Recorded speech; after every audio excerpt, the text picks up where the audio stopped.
It is not lawful to lie except in 3 cases. Something the man tells his wife to please her, to lie during the war, to lie in order to bring peace between the people. Okay, hold on.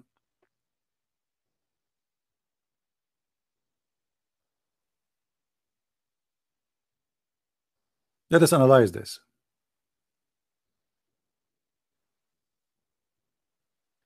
The man is allowed to lie to his wife in order to say something to please her. If he tell her, I did marry a second wife, she will be upset. So what we do? We lie. I say to her, for sure you are the only wife I have. What are you talking about? You are the most beautiful woman. I will never look at any woman except you. But yet the guy he have already other wife. It is lawful to lie to your family in Islam. But hold on, why? What kind of a prophet he teaches followers that I can lie in order to please someone?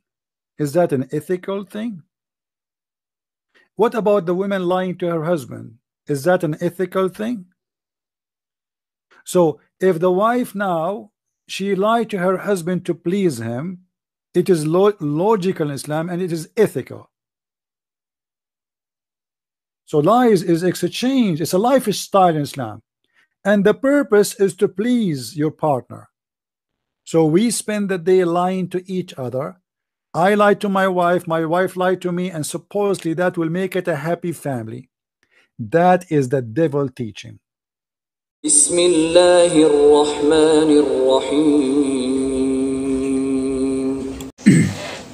Assalamualaikum warahmatullahi wabarakatuh.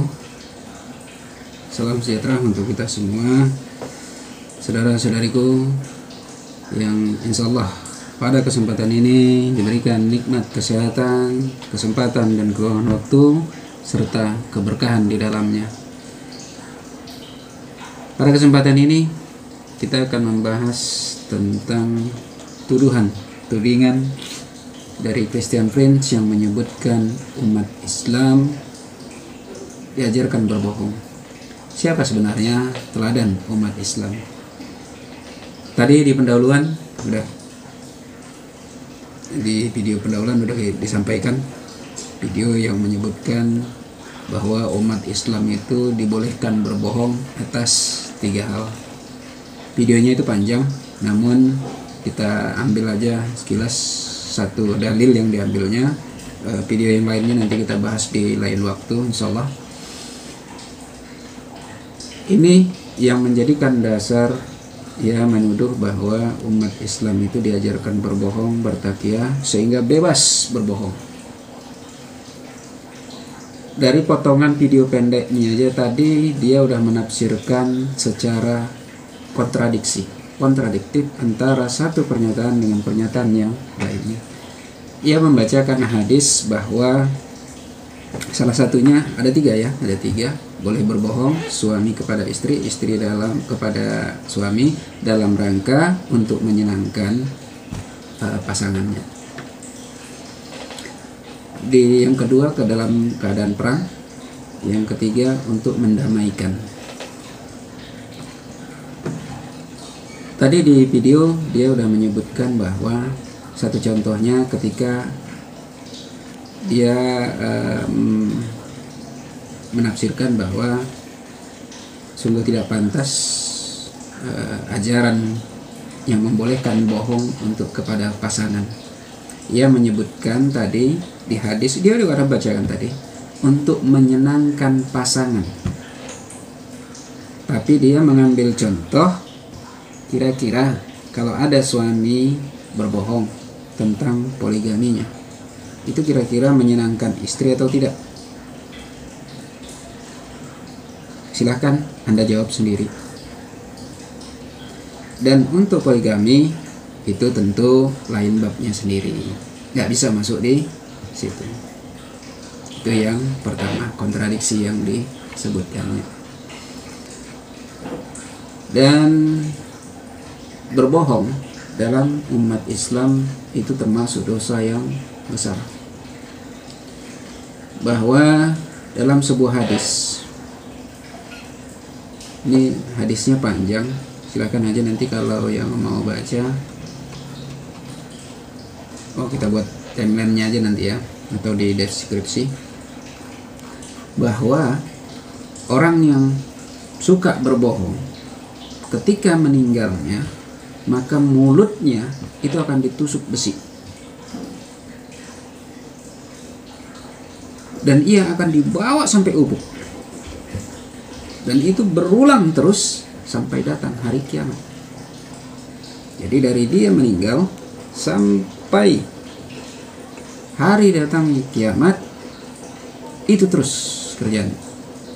Ditusuk mulutnya, dibawa sampai ubuk, balik lagi. Itu terus.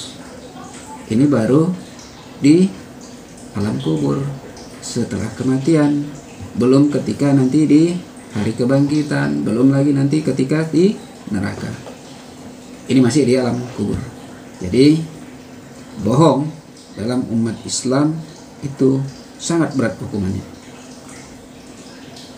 Jelas, sangat berat.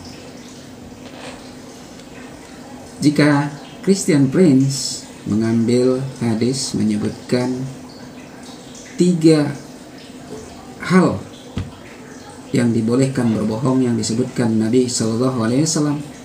Tadi sudah disebutkan bahwa yang pertama tadi dusta dalam peperangan, dusta untuk mendamaikan pihak-pihak yang bertikai, dusta suami kepada istri atau istri kepada suami untuk meraih kebahagiaan atau menghindari keburukan. Banyak hadisnya itu. Di sini kita sampaikan bahwa tidak hanya 3, 5. Tambah bingung kan Christian Prince? 5. Untuk yang hadis tadi sudah kita bahas. Ini yang disebutkan Nabi SAW bahwa seorang istri bisa ke suami, suami kepada istri. Dan pernyataan Christian Prince, tafsirannya sendiri itu sudah kontradiksi. Ucapan dia sendiri sudah kontradiksi dengan apa yang dibacakan. Lalu apa? Yang 2 lagi. Yang 2 lagi ini adalah salah satu teladan kita, yaitu Nabi Ibrahim. Ada salah satu kebohongan yang dilakukan oleh Nabi Ibrahim, yaitu ketika ia memasuki Mesir. Dan Nabi Ibrahim ini adalah tauladan kita. Dalam Al-Quran disebutkan bahwa di surat Al-Mumtahanah di ayat keempat, sesungguhnya telah ada suri tauladan yang baik bagimu pada Ibrahim dan orang-orang yang bersama dengan dia. Di ayat ke-6 itu diulang.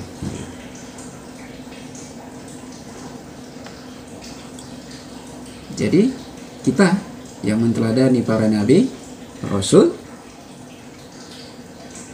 menjelaskan bahwa berbohong ketika untuk menyelamatkan diri boleh. Di hadis Bukhari nomor hadis 3108 disebutkan bahwa ketika itu berbohong yang ketika dimasuki Mesir itu, bahwa Nabi Shallallahu Alaihi Wasallam bersabda, dan ketika pada suatu hari dia bersama Syarah istrinya, saat beliau datang kepada seorang raja yang zalim, lalu raja tersebut diberi informasi bahwa akan ada seorang laki-laki bersama seorang wanita paling cantik. Maka diutuslah seorang untuk menemui Ibrahim. Lalu utusan itu bertanya kepadanya, siapa wanita ini? Lalu Ibrahim menjawab, dia saudara perempuanku. Lalu Sarah datang, maka Ibrahim berkata, wahai Sarah, tidak ada orang beriman di muka bumi ini kecuali aku dan kamu. Dan orang yang bertanya kepada aku, lalu aku beritahu bahwa kamu adalah saudara perempuanku. Maka janganlah kamu mendustakan aku. Itu. Jadi untuk menyelamatkan diri, menyelamatkan umat. Lalu Sarah pun dikirim kepada raja. Setelah Sarah menemui raja, raja itu rupanya ingin menyentuhnya dengan tangannya. Namun tiba-tiba tangannya lumpuh. Maka raja berkata, berdoalah kepada Allah dan aku tidak akan mengganggu kamu lagi. Maka Sarah berdoa sehingga tangan raja bisa kembali seperti semula. Kemudian raja ingin menyentuh Sarah untuk kedua kalinya. Namun tangannya tiba-tiba lumpuh. Bahkan kelumpuhannya lebih parah. Sehingga raja memohon, berdoalah kepada Allah dan aku tidak akan mengganggumu lagi. Tangan raja pun sembuh.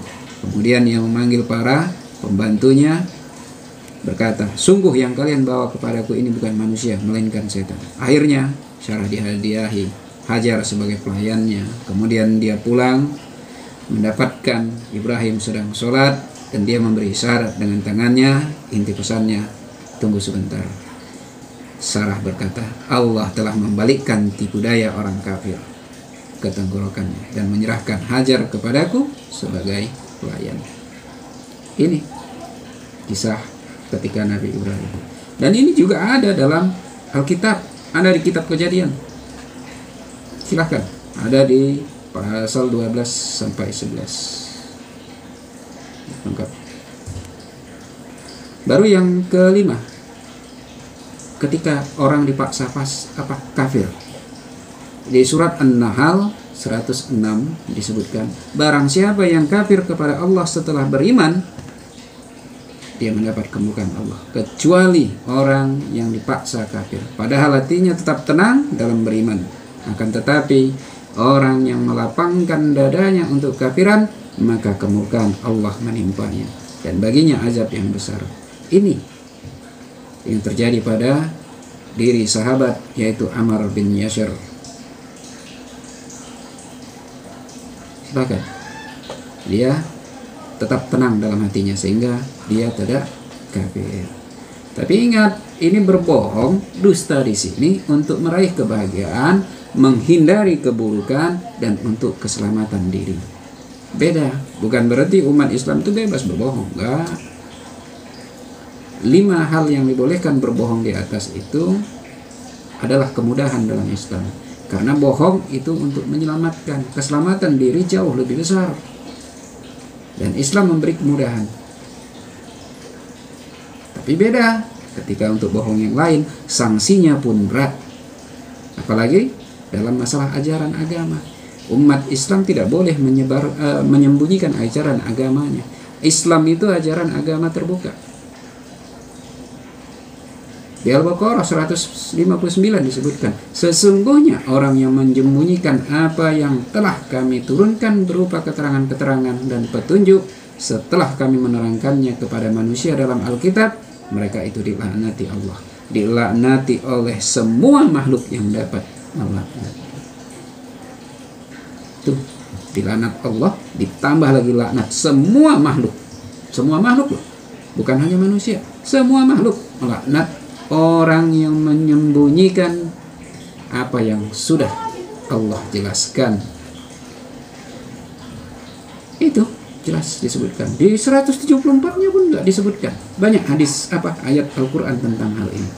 Sesungguhnya orang-orang yang menyembunyikan apa yang diturunkan Allah, yaitu Alkitab, dan menjualnya dengan harga sedikit, mereka itu sebenarnya tidak memakan ke dalam perutnya melainkan api, dan Allah tidak akan berbicara kepada mereka di pada hari kiamat dan tidak mensucikan mereka, dan bagi mereka siksa yang amat pedih. Ini jelas. Sebelum di neraka, mereka sudah merasakan neraka itu, perut mereka penuh api. Ini kejadian ketika di hari kiamat. Jadi berat orang yang berbohong, apalagi berbohong untuk menyembunyikan apa yang diturunkan Allah, lalu menjualnya lagi dengan harga yang murah hanya untuk mendapatkan harta dunia atau mendapatkan kekuasaan, jabatan. Lebih parah. Jadi jelas bahwa bohong dalam Islam itu jelas tegas itu dosa besar dan berat hukumannya, baik di alam kubur maupun di hari kiamat, apalagi ketika nanti di neraka. Tapi ada bohong yang dibolehkan. Gariskan, untuk kemaslahatan, untuk kebahagiaan, menghindari keburukan, untuk menyelamatkan nyawa. Oke, ini jelas dalam Islam. Islam agama yang tegas, jelas, ada kemudahan dan ada juga sanksi ketika dilanggar. Mudah-mudahan ini bisa menjadi jawaban yang menyebutkan bahwa umat Islam itu umat yang diajarkan berbohong, umat yang bertakya bebas. Ini salah satu jawaban daripada untuk menjelaskan itu, bahwa umat Islam tidak seperti halnya itu. Mudah-mudahan ini bisa menjadi jawaban singkat, mudah-mudahan bermanfaat. Billahi taufiq wal hidayah. Assalamualaikum warahmatullahi wabarakatuh.